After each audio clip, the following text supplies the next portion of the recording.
No. 17. By Alexander Hamilton. The subject continued and illustrated by examples to show the tendency of federal governments rather to anarchy among the members than tyranny in the head, an objection of a nature different from that which has been stated and answered in my last address, may, perhaps, be urged against the principle of legislation for the individual citizens of America. It may be said that it would tend to render the government of the Union too powerful, and to enable it to absorb those residuary authorities, which it might be judged proper to leave with the states for local purposes, allowing the utmost latitude to the love of power, which any reasonable man can require. I confess I am at a loss to discover what temptation the persons entrusted with the administration of the general government could ever feel to divest the states of the authorities of that description. The regulation of the mere domestic police of a state appears to me to hold out slender allurements to ambition. Commerce, finance, negotiation, and war seem to comprehend all the objects which have charms for minds governed by that passion, and all the powers necessary to those objects ought, in the first instance, to be lodged in the national depository. The administration of private justice between the citizens of the same state, the supervision of agriculture, and of other concerns of a similar nature, all those things, in short, which are proper to be provided for by local legislation, can never be desirable cares of a general jurisdiction. It is therefore improbable that there should exist a disposition in the federal councils to usurp the powers with which they are connected, because the attempt to exercise them would be as troublesome as it would be nugatory, and the possession of them, for that reason, would contribute nothing to the dignity, to the importance, or to the splendor of the national government. But let it be admitted, for argument's sake, that mere wantonness and lust of domination would be sufficient to beget that disposition. Still it may be safely affirmed that the sense of the constituent body of the national representatives, or, in other words, of the people of the several states, would control the indulgence of so extravagant an appetite. It will always be far more easy for the state governments to encroach upon the national authorities than for the national government to encroach upon the state authorities. The proof of this proposition turns upon the greater degree of influence which the state governments, if they administer their affairs with uprightness and prudence, will generally possess over the people, a circumstance which at the same time teaches us that there is an inherent and intrinsic weakness in all federal constitutions, and that too much pains cannot be taken in their organization to give them all the force which is compatible with the principles of liberty. The superiority of influence in favor of the particular governments would result partly from the diffusive construction of the national government, but chiefly from the nature of the objects to which the attention of the state administrations would be directed. It is a known fact in human nature that its affections are commonly weak in proportion to the distance or diffusiveness of the object, upon the same principle that a man is more attached to his family than to his neighborhood than to the community at large. The people of each state would be apt to feel a stronger bias towards their local governments than towards the government of the Union, unless the force of that principle should be destroyed by a much better administration of the latter. This strong propensity of the human heart would find powerful auxiliaries in the objects of state regulation, the variety of more minute interests, which will necessarily fall under the superintendence of the local administrations, and which will form so many rivulets of influence running through every part of the society, cannot be particularized without involving a detail too tedious and uninteresting to compensate for the instruction it might afford. There is one transcendent advantage belonging to the province of state governments, which alone suffices to place the matter in a clear and satisfactory light. I mean the ordinary administration of criminal and civil justice. This, of all others, is the most powerful, most universal,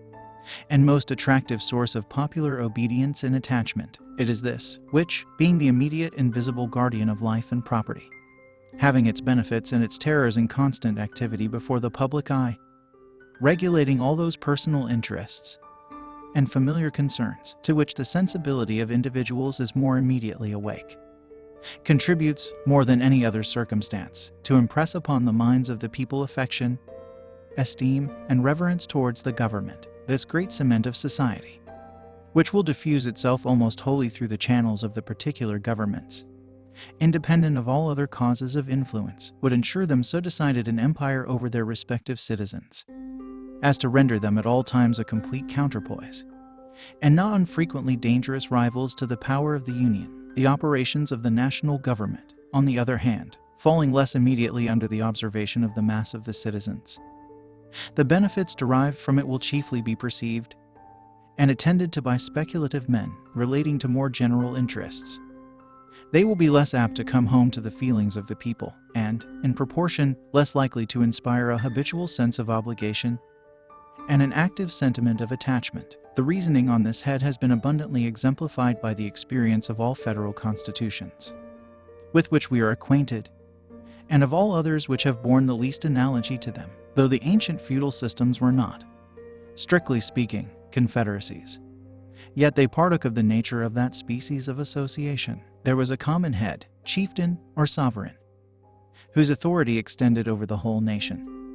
and a number of subordinate vassals, or feudatories, who had large portions of land allotted to them, and numerous trains of inferior vassals or retainers, who occupied and cultivated that land upon the tenure of fealty, or obedience to the persons of whom they held it. Each principal vassal was a kind of sovereign within his particular demesne. The consequences of this situation were a continual opposition to the authority of the sovereign, and frequent wars between the great barons, or chief feudatories themselves. The power of the head of the nation was commonly too weak, either to preserve the public peace, or to protect the people against the oppressions of their immediate lords. This period of European affairs is emphatically styled by historians the times of feudal anarchy, when the sovereign happened to be a man of vigorous and warlike temper and of superior abilities. He would acquire a personal weight and influence, which answered for the time the purposes of a more regular authority, but in general, the power of the barons triumphed over that of the prince, and in many instances his dominion was entirely thrown off, and the great fiefs were erected into independent principalities or states. In those instances in which the monarch finally prevailed over his vassals, his success was chiefly owing to the tyranny of those vassals over their dependents. The barons, or nobles, equally the enemies of the sovereign and the oppressors of the common people, were dreaded and detested by both, till mutual danger and mutual interest effected an union between them fatal to the power of the aristocracy. Had the nobles, by a conduct of clemency and justice, preserved the fidelity and devotion of their retainers and followers, the contests between them and the prince must almost always have ended in their favor,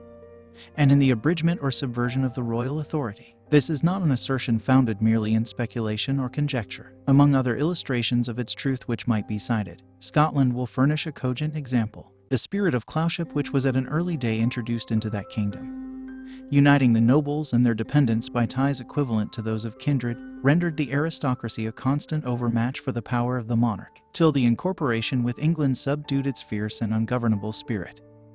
and reduced it within those rules of subordination which a more rational and a more energetic system of civil polity had previously established in the latter kingdom. The separate governments in a confederacy may aptly be compared with the feudal baronies, with this advantage in their favor, that from the reasons already explained, they will generally possess the confidence and goodwill of the people, and with so important a support, will be able effectually to oppose all encroachments of the national government. It will be well if they are not able to counteract its legitimate and necessary authority. The points of similitude consist in the rivalship of power, applicable to both, and in the concentration of large portions of the strength of the community into particular depositories, in one case at the disposal of individuals, in the other case at the disposal of political bodies. A concise review of the events that have attended Confederate governments will further illustrate this important doctrine, and an attention to which has been the great source of our political mistakes, and has given our jealousy a direction to the wrong side. This review shall form the subject of some ensuing papers. Publius,